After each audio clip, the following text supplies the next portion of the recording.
Hello friends, आप सभी साथियों का अपने यूट्यूब चैनल सत्या एजुकेशन में स्वागत करता हूँ। फ्रेंड्स, आपका जो पेपर था साइंस पेडागोगी ऑफ साइंस का, उसमें क्वेश्चन नंबर 3 था। मैंने अपलोड किया था क्वेश्चन को। उसमें हमने तीसरा क्वेश्चन उठाया कि नाभिक के विखंडन और संलयन में क्या अंतर होता है, और विखंडन और संलयन का एक क्या करना है, उदाहरण देना है, और कौन सा ज़्यादा प्रभावी है और क्यों। यहाँ पर कारण भी आपको बताना है। तो क्वेश्चन को देखते हुए हम इसके आंसर को लिखते हैं इस प्रकार से। देखिए, नाभिकीय विखंडन जो है, नाभिक विखंडन जो है भारी नाभिकों को छोटे नाभिकों में विभाजित करना होता है, जबकि नाभिकीय संलयन हल्के नाभिकों को एक भारी नाभिक में जोड़ता है। यहाँ पर ये प्रस्तावना के रूप में आपको बताया जा रहा है, या फिर यहाँ पर प्रस्तावना के आधार पर इसको हम कह सकते हैं कि एक छोटा सा पार्ट है पूरे क्वेश्चन का, जो यहाँ पर छोटे भागों में कन्वर्ट किया जाता है, फिर इसको व्याख्या के रूप में आगे हम लिखते हैं अलग अलग हेडिंग के रूप में। तो क्या हुआ है कि जो नाभिकीय विखंडन होता है, विखंडन मीन्स होता है टूटना। तो नाभिकीय विखंडन में क्या होता है, जब एक भारी नाभिक दो छोटे छोटे नाभिकों में टूट जाता है, इस क्रिया को नाभिकीय विखंडन कहते हैं। नाभिकीय संलयन क्या होता है, संलयन में से होता है जोड़ना है, मतलब कि जब दो हल्के नाभिक जुड़कर एक भारी नाभिक का निर्माण करते हैं, उसे कहते हैं नाभिकीय संलयन। ठीक है बच्चों,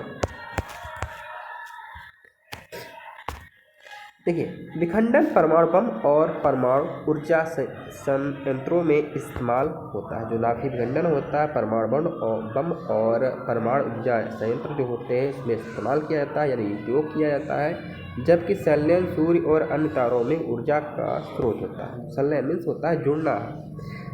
तो संलयन विखंडन से अधिक प्रभावी होगा। क्या संलयन जो होगा विखंडन से अधिक प्रभावी होगा, और क्योंकि यह ऊर्जा उत्पन्न करता है और कम हानिकारक अवशिष्ट पदार्थों का उत्पादन करता है। ठीक, आगे देखते हैं।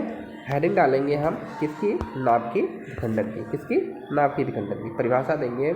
जब एक भारी नाभिक यानी यूरेनियम 235 जो होता है को विभाजित करते हैं, तो छोटे छोटे नाभिकों में टूट जाता है, जिससे अपार मात्रा में ऊर्जा भी यहाँ पर मिलती है। उदाहरण देख सकते हैं, जब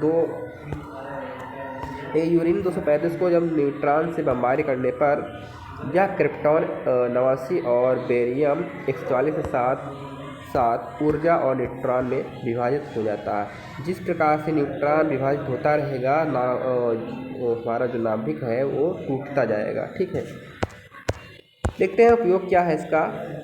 परमाणु ऊर्जा संयंत्रों, परमाणु हथियारों में इसका उपयोग किया जाता है। किसका, नाभिकीय विखंडन का। ठीक, नाभिकीय संलयन की आप हेडिंग डालेंगे, इसके बाद लिखेंगे नाभिकीय संलयन क्या होता है। परिभाषा है कि जब दो हल्के नाभिक जैसे ड्यूटेरियम और ट्राइटेरियम उच्च ताप और दबाव में एक साथ जुड़कर एक भारी नाभिक और ऊर्जा में परिवर्तित कर सकते हैं। इसको इस प्रकार ना लिखकर कह सकते हैं, जब दो हल्के नाभिक आपस में जुड़ते हैं तो एक भारी नाभिक का निर्माण होता है। इस क्रिया को हम नाभिकीय संलयन कहते हैं। तो इस मात्रा इसमें जब भारी नाभिक का निर्माण होगा तो ऊर्जा में परिवर्तित हो जाएगा, ऊर्जा के रूप में बाहर निकलेगा। इसमें कम ऊर्जा मिलती है आपको।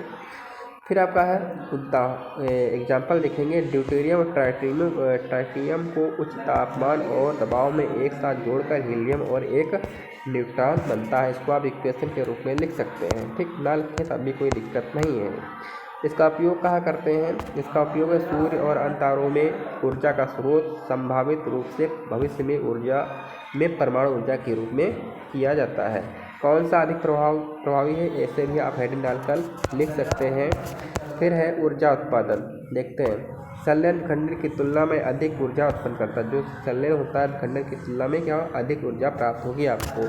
फिर होता है अवशिष्ट पदार्थ। अगली हेडिंग है, संलयन विखंडन की तुलना में कम हानिकारक अवशिष्ट पदार्थों का उत्पादन करता है। जैसे सूर्य है, सूर्य में संलयन होता है, उसमें अवशिष्ट पदार्थ आपको मिलते हैं, नहीं मिलते हैं ना। तो यहाँ पर यही क्रिया बताई जा रही है कि संलयन जो है विखंडन की तुलना में कम हानिकारक अवशिष्ट पदार्थों का उत्पादन करता है। अगर परमाणु बम डाल दिया जाए तो हमारी पृथ्वी 7 बार नष्ट हो सकती है इससे, और अवशिष्ट पदार्थ बहुत ही अधिक मात्रा में प्राप्त होंगे। तो यहाँ पर हमारा संलयन जो है अधिक प्रभावी होता है, जो कि रेडियोधर्मी भी नहीं होते हैं। मतलब इसमें रेडियोधर्मी तत्व भी नहीं पाए जाते हैं। और जो परमाणु बम होता है उसमें रेडियोधर्मी तत्व पाए जाते हैं, जो मानव जीवन के लिए हानिकारक होते हैं। फिर अगला पॉइंट है ईंधन। ईंधन के रूप में देखिए, जो हमारे संलयन में उपयोग किए जाने वाले ईंधन जैसे है ड्यूटेरियम और टाइटेनियम यूरेनियम की तुलना में अधिक प्रचुर मात्रा में और ईंधन का इस्तेमाल किया जाता है, ईंधन के रूप में करते हैं। फिर सुरक्षा की दृष्टि से देखें हम तो संलयन विखंडन की तुलना में अधिक सुरक्षित है क्योंकि यह श्रृंखला प्रतिक्रिया नहीं होती, मतलब इसमें श्रृंखला है मतलब एक क्रिया के बाद दूसरी क्रिया नहीं होती है, और विखंडन में एक क्रिया के बाद दूसरी क्रिया चलती रहती है, मतलब उसमें श्रृंखला का निर्माण होता रहता है। इसलिए हमारा जो नाभिक विखंडन है वो अधिक प्रभावी नहीं होता हमारे लिए। फिर निष्कर्ष के रूप में आप लिख सकते हैं, जब पूरा क्वेश्चन आपका कंप्लीट हो जाए तो आप थोड़ा सा निष्कर्ष की हेडिंग डालेंगे। हेडिंग डालने के बाद आप क्या करेंगे, वहाँ पर नाभिक संलयन का थोड़ा सा एग्जाम्पल। नाभिक संलयन विखंडन से अधिक प्रभावी है क्योंकि यह अधिक ऊर्जा उत्पन्न करता है, कम हानिकारक अवशिष्ट तार का उत्पादन करता है। जो नाभिक संलयन होता है विखंडन की तुलना में अधिक प्रभावी है और क्योंकि यह अधिक ऊर्जा उत्पन्न कर सकता है और हानिकारक जो अवशिष्ट पदार्थ होते हैं कम मात्रा में प्राप्त होते हैं, उत्पन्न होते हैं, अधिक प्रचुर मात्रा में ईंधन का उपयोग करते हैं और अधिक सुरक्षित रहते हैं। क्वेश्चन आपका कंप्लीट होगा, इतना ही आपको लिखना है कॉपी में। तो फ्रेंड, अगर आपको वीडियो अच्छी लगी हो तो लाइक शेयर करना ना भूलें और वीडियो को पूरा देखें जिससे कि पूरा क्वेश्चन आपको समझ में आए, ठीक। और अपने ग्रुप में भी सेंड करें जिससे कि इसका लाभ अपने दोस्तों को भी मिल सके इनको, ठीक है।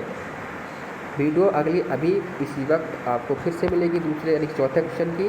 हम आपको आज ही 10 के 10 क्वेश्चन बता देंगे जिससे आपका कल पेपर बहुत अच्छे तरीके से हो सके। तब तक के लिए टेक केयर, बाय बाय।